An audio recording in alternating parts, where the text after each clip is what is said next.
दोस्तों ये जंग ना इतनी जल्दी रुकने नहीं वाली है। अभी तक आप डोनाल्ड ट्रंप को बेवकूफ कहते होंगे, पागल कहते होंगे, बट आज से आप ऑफिशियली डोनाल्ड ट्रंप को डिक्टेटर बुला सकते हैं।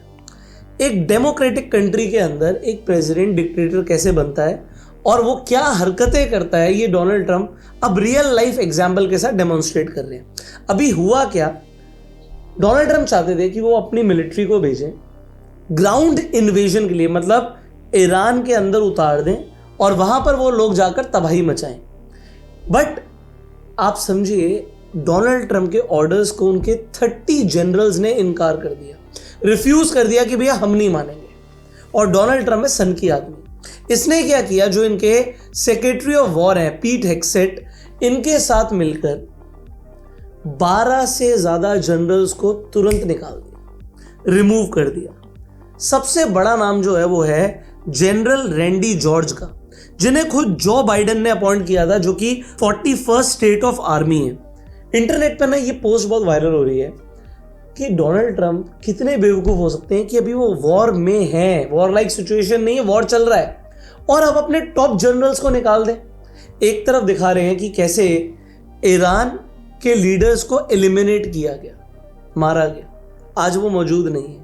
पर ट्रंप ने तो अपने पैरों पे खुद कुल्हाड़ी मार ली कि अब उनके जो टॉप जनरल्स हैं उन्होंने बात सुनने को मना कर दिया है। ये इंटरनल कन्फ्लिक्ट दिखा रहा है। आगे क्या होगा, इसके कॉन्सिक्वेंसेस क्या होंगे, और स्टॉक मार्केट पर, ऑयल पर, गोल्ड पर, क्रिप्टो पर इसका क्या असर होगा, आज हम इस वीडियो में सब कुछ डिस्कस करेंगे।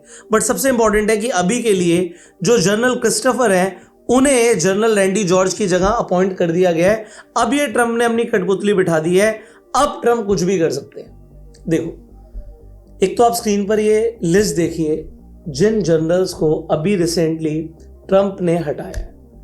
ये ट्रंप कर क्या रहा है, अपने पपेट्स बिठा रहा है। एक तरफ ये वीडियो देखिए, ये वायरल हो रही थी, जिसमें जो आर्मी के लोग हैं रो रहे हैं, सोल्जर्स रो रहे हैं कि उन्हें ईरान जाना पड़ रहा है, गले मिल रहे हैं, और दूसरी तरफ डोनाल्ड ट्रंप नाच रहा है पागलों की तरह। बट अब देखो, एक तरफ यहां पर रिजीम चेंज करने की बात करी गई थी ईरान के अंदर, बट रिजीम चेंज होती हुई दिख रही है मुझे यूएस के अंदर। और एक चीज और इंपॉर्टेंट मैं आपको बता दूं, जो ये पीट हेग्सेट हैं, इन्होंने ईरान के लीडर्स को भी रिसेंटली रैट्स बोला। Iran's leadership is in no better shape. Desperate and hiding, they've gone underground, cowering. That's what rats do. ये आप पोस्ट देख सकते हैं। जब रैट्स बोला, चूहा बोला कि ये लोग छुप कर बैठे हैं बंकर्स के अंदर, तो ईरान की मीडिया ने ना एक पोस्ट रिलीज करी जिसमें वीडियो में दिखाया गया कि कैसे जो ईरान के लीडर्स हैं वो लोगों के बीच सड़कों पर घूम रहे हैं, और बोला कि भाई ईरान के लीडर्स तो सड़कों के ऊपर घूम रहे हैं, लोगों के साथ हैं, तुम्हारे लीडर्स कहाँ हैं, एप्स्टीन आइलैंड पर हैं क्या। मतलब बार बार ट्रोल किया जा रहा है, ईरानियन मीडिया ट्रोल कर रही है। जो साउथ अफ्रीका की एम्बेसी है उसका पोस्ट देखिए कि रिजीम चेंज की बात कर रहे थे, लो जी हो गया यूएस के अंदर रिजीम चेंज। रिजीम चेंज की बात हो रही थी ईरान के अंदर, बट यूएस के अंदर रिजीम चेंज होने शुरू हो गया है। और अब इंटरनेट पे बात चल रही है कि हो सकता है कुछ टाइम में ऐसा रिवोल्ट हो कि ट्रंप को खुद रिजाइन करना पड़े एज अ प्रेसिडेंट। बट करेगा नहीं, बड़ा बदतमीज आदमी है। क्यों है, कैसे है, आगे मैं आपको बताता हूँ। बदतमीजी की मैं बात कर ही रहा था तो एक और लेटेस्ट न्यूज मैं आपको बता दूं, पाकिस्तान के ऊपर यूएई का बहुत बड़ा कर्जा है। यूएई ने $3.5 बिलियन दे रखे थे। अब यूएई ने बोला भैया हमारी खुद हालत अभी खराब है, आप 11 तारीख, 17 तारीख और 23 तारीख में अपनी किश्तें दे दीजिएगा। और एक 450 मिलियन लिया था आपने कुछ 30 साल पहले, 1996, 1997 में, ये भी चुका देना। अभी गल्फ कंट्रीज की हालत बहुत खराब है, बट पाकिस्तान ने पता क्या बोला, रोल ओवर हो सकता है क्या, मतलब जैसे लोग कहते हैं ना दे दूंगा ना, अगले महीने दे दूं क्या, मतलब रोल ओवर कर लें क्या। यूएई ने बोला भैया नहीं, कोई रोल ओवर नहीं, पैसा वापस दो। खैर देखते हैं पाकिस्तान देगा नहीं देगा, क्योंकि पाकिस्तान के खुद के जो रिजर्व्स हैं उसमें सिर्फ 16.4 बिलियन है, जिसमें से 3.5 बिलियन उन्हें यूएई को देने पड़ेंगे।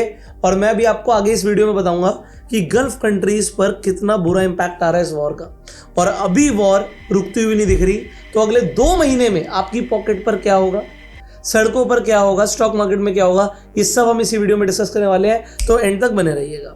न्यूज चैनल्स तो आप देख ही रहे हैं, बट अब मैं आपको पहले कॉन्सिक्वेंसेस बताता हूँ। देखो, अब डोनाल्ड ट्रंप का जो मकसद है ना वो क्लियर दिख रहा है कि डोनाल्ड ट्रंप ग्राउंड ऑपरेशंस चाहते हैं। वो चाहते हैं कि ईरान के अंदर मिलिट्री को भेजा जाए, तो वो 82nd एयरबोर्न डिवीजन से पैरा ट्रूपर्स भेजेंगे ईरान के अंदर। अब अगर वो ऐसा करने वाले हैं तो इसका मतलब क्लियर है कि पहली बात तो वॉर नहीं रुकेगा, और दूसरी बात है ईरान चुप नहीं बैठेगा। ईरान ने कहा आओ हम तो स्वागत के लिए रेडी हैं तुम्हारे। Are you afraid of a US invasion in your country? No, we are waiting for them. Anyways, Iran चुप नहीं बैठेगा तो ईरान ने धमकी दी है, इंफॉर्मेशन शेयर करी है कि ये 8 ब्रिज है ना यूएई के अंदर, कुवैत के अंदर, कतर के अंदर, मैं इन्हें टारगेट करूँ। साफ बोला ईरान ने। अच्छा, ईरान जो बोलता है वो करता है। उसने लिस्ट निकाली थी कि मैं, अगर तुम हमारे एनर्जी इंफ्रास्ट्रक्चर पर अटैक करोगे तो ये जो यूएस की कंपनीज के हेडक्वार्टर्स हैं इन पर हम अटैक करेंगे, और उन्होंने कर भी दिया अमेजॉन के AWS डेटा सेंटर के ऊपर। तो ईरान क्या दिखा रहा है कि मैंने बोला मैंने किया, और यूएस कैसा है, मैंने बोला अभी 6 तारीख तक की डेडलाइन दी हुई है, ये पोस्ट आप देख सकते हो। 6 के बाद यूएस क्या करेगा, मे भी जैसे मैंने बोला ground operations they can do it. दूसरी चीज क्या है, अगर ये इंफ्रास्ट्रक्चर पर अटैक होगा, भाई साहब टूरिज्म भूल जाइए आप। यूएई के अंदर जो गल्फ कंट्रीज हैं वो अपना ऑयल भी नहीं दे पा रही है, टूरिज्म नहीं है, और उल्टा इन्होंने भी लोन लिया हुआ है, और जिन कंट्रीज को लोन दिया हुआ है, जैसे पाकिस्तान की मैं बात कर रहा था, तो ये अपना लोन वापस ले रही हैं। ये कंट्री का सर्वाइवल इस वक्त बड़ा मुश्किल में है। तो ये ईरान को समझ आ गया कि ईरान यूएस तक तो मिसाइल भेज नहीं सकता, बट वो गल्फ को निशाना बनाएगा। अब एक देखो, गल्फ को निशाना बनाएगा, तो मैंने क्या बोला कि गल्फ इंपॉर्टेंट क्यों है, बार बार गल्फ क्यों डिस्कस कर रहा हूँ, बड़े ध्यान से समझना। और वो है petro dollar agreement. Petro dollar agreement जो हुआ था वो 1974 में हुआ था। अब आप मेरी बात को समझो, सऊदी अरेबिया, जितनी भी गल्फ कंट्रीज हैं, इन्होंने एग्री किया कि हम अपना तेल सिर्फ डॉलर में बेचेंगे। आज तक 2026 तक वो डॉलर में ही बेच रहे थे, बट अब देखो अब आगे क्या है। अब ये डाइवर्सिफिकेशन के बारे में सोच रहे हैं कि सऊदी अरेबिया एक्सप्लोर कर रहा है कि वो चाइना के साथ डील करे। अब यूएस खुद मजबूर करेगा सऊदी अरेबिया को और बाकी की गल्फ कंट्रीज को कि वो अपना तेल अब आगे किसी और करेंसी में बेचें और पेट्रो डॉलर एग्रीमेंट कोलैप्स हो जाए। और अगर ऐसा हुआ तो डॉलर जो आप भागता हुआ देख रहे हो ये ऑन द मूव गिरेगा। यस, अब बड़े ध्यान से समझना, ये इतना इंपॉर्टेंट इसलिए है, पेट्रो डॉलर एग्रीमेंट में गल्फ कंट्रीज ने तो एग्री किया कि वो अपना तेल बेचेंगे डॉलर में, बट उन्हें क्या मिलेगा? यूएस ने बोला हम आपको प्रोटेक्शन देंगे। अब यूएस क्या बोल रहा है, भैया मेरे को क्या मिल रहा है, कुछ नहीं मिल रहा। अब ये ग्राउंड ऑपरेशन जो करेंगे ठीक है, अभी बीच में बोला कि मैं अपनी मिलिट्री को वापस बुला रहा हूँ, हमारा वॉर नहीं है। यूरोपियन कंट्रीज को बोला तुम्हारा तेल लटका ना स्ट्रेट ऑफ हॉर्मुज में जाके खुद ले लो। अब वो अपनी मिलिट्री हटा रहा है। वो ये गल्फ कंट्रीज बोलेंगी कैसा प्रोटेक्शन दिया यूएस ने हमें, भाई कोई प्रोटेक्शन ही नहीं दिया। उल्टा जो ये डिफेंस में खर्चा हो रहा है, ये खर्चा फ्री में नहीं कर रहा है यूएस, ये गल्फ कंट्रीज से वसूल रहा है। तो गल्फ कंट्रीज क्या बोलेंगी, भैया हमें नहीं चाहिए यूएस के साथ कुछ भी एग्रीमेंट, हमने इतने साल ये पेट्रो डॉलर एग्रीमेंट को सस्टेन रखा, बट हमारे लिए यूएस ने क्या किया, कुछ नहीं किया। तो भाई अगर ये कोलैप्स हुआ तो दो चीजें होंगी, मैं आपको बताता हूं। यूएस का जो डॉलर है उसकी सिग्निफिकेंस कम होगी, यूएस की इकोनॉमी एकदम से प्रेशर में आ जाएगी, क्रैश हो सकता है उनका स्टॉक मार्केट, और इंटरनल रिवोल्ट से शुरू हो गए क्योंकि आप टॉप जर्नल्स को निकाल रहे हो। तो देखो होता क्या है, किंग को कोई कंट्री इतना पसंद नहीं करती। जो किंग के अंडर जो टॉप जर्नल्स होते हैं उनकी बहुत रिस्पेक्ट होती है। एक मैं मूवी का नाम बताता हूँ आपको, ग्लैडिएटर 2। अगर आपने नेटफ्लिक्स पे नहीं देखी, कोई बात नहीं, किसी खाली टाइम में देखना। उसमें क्या दिखाते हैं कि रोम को रूल कर रहे थे दो भाई, बेवकूफ़ भाई थे। अच्छा, उसमें कुछ कई सारी चीज़ें फिक्शनल भी हैं, तो मैं आपको ये बताना चाहता हूँ, दो भाई रूल कर रहे थे और दोनों भाई ने डिसाइड किया कि जो उनका टॉप आर्मी जर्नल है उन्हें वो मार देंगे, और उन्होंने मरवा दिया। और उसके बाद क्या हुआ, तख्ता पलट हो गया। उनकी खुद की जो जनता थी वो किंग के अगेंस्ट में हो गई और अल्टीमेटली उन्हें मरवा दिया गया। I do not know what is going to happen, but yes, जो यूएसएस फोर्ड है और यूएसएस लिंकन है, ये जो एयरक्राफ्ट कैरियर्स है ना बड़े बड़े, जिस पर यूएस इतना प्राउड फील करता है, इसके अंदर जो लोग अपॉइंटेड हैं, जो स्टाफ है, उसने अभी से रिवोल्ट करना शुरू कर दिया है, ऑर्डर्स मानने से मना कर दिया है, और ये रिवोल्ट अब रुकेगा नहीं यूएस के अंदर। अभी आपने ये क्लिप्स देखी होंगी, यूएस के अंदर प्रोटेस्ट चल रहा था, डोनाल्ड ट्रंप के ऊपर इतने बड़े बड़े प्रोटेस्ट हुए हैं पूरे यूएस के अंदर। सो भाई इंटरनल रिवोल्ट हो सकता है, सिविल वॉर जैसी सिचुएशन भी हो सकती है अगर मार्केट भी कोलैप्स कर गई तो। और इससे होगा क्या भैया, ग्लोबल रिसेशन आ सकता है, ऑयल क्राइसिस आ जाएंगी। अभी जो आप देख रहे हो ना कि क्रूड ऑयल भाग रहा है, मैं आपको क्रूड ऑयल का दिखाता हूं। ये देखिए, शार्क एक्सचेंज के आप प्लेटफॉर्म पर जाएंगे, आपको एनर्जी के अंदर दिखेगा क्रूड ऑयल। ये देखिए, आप क्रूड ऑयल के अंदर ट्रेडिंग तो यहां पे कर ही सकते हैं, आप अलग अलग टाइम फ्रेम पर भी देख सकते हैं। ये देखिए क्रूड ऑयल भाग रहा है। अब ये इंटरनेशनल क्रूड ऑयल का भाव ट्रैक करते हैं, 112 पे पहुंच गया। यहां पर एनालिस्ट बोल रहे हैं कि अगर ये 2 महीने और वॉर चली तो आपको क्रूड ऑयल 150 के पार दिखेगा, और अगर 150 के पार दिखेगा तो क्या होगा, 2 मिनट बने रहिएगा वीडियो में, मैं आपको सब बताऊंगा। अब अगर यहां से 112 से 150 जाना है तो दोस्तों ये मजाक तो है नहीं, क्योंकि अगर आप देखोगे 150 बहुत दूर है यार। अगर आप स्केल पर देखोगे, अभी जहां पर भाव चल रहा है यहां से 150 लगभग 34% का मूव है। अब आप क्रूड ऑयल के अंदर ट्रेडिंग शार्क एक्सचेंज के प्लेटफॉर्म पे जाके कर सकते हैं। यहां पर आप बाय भी कर सकते हैं, शॉर्ट भी कर सकते हैं। मैंने कुछ स्ट्रैटेजीज बनाई हैं, अगर आपको क्रूड ऑयल के ऊपर स्ट्रैटेजी चाहिए तो कमेंट में लिखना क्रूड ऑयल।